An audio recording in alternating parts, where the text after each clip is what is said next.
દારૂ છુપાવવાનો નવો કિમિયો, બુટલેગરે પોતાના ઘરમાં ભોંયરું બનાવ્યું. વડોદરા એલસીબી ઝોન 3ની ટીમને એક ચોક્કસ બાતમી મળી હતી. આ બાતમીના આધારે પોલીસે શહેરના પોશ ગણાતા વાઘોડિયા રોડ પર આવેલા જાનકી ડુપ્લેક્સમાં દરોડો પાડ્યો હતો.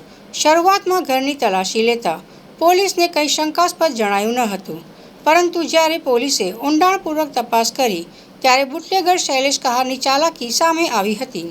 આરોપી શૈલેષ કહારે ઘરમાં નીચે ભોંયરું બનાવ્યું હતું અને તેની ઉપર સામાન્ય ટાઇલ્સ એવી રીતે ફિટ કરી હતી કે કોઈને અંદાજો પણ ન આવે. આ ટાઇલ્સને હટાવવા માટે તે વેક્યુમ પ્લેટનો ઉપયોગ કરતો હતો.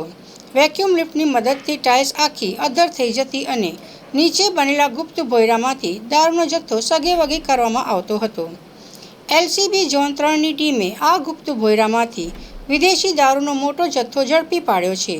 પોલીસે આ દરોડા દરમિયાન દારૂ અને અન્ય સામગ્રી મળીને કુલ ₹3,37,084નો મુદ્દામાલ જપ્ત કર્યો છે.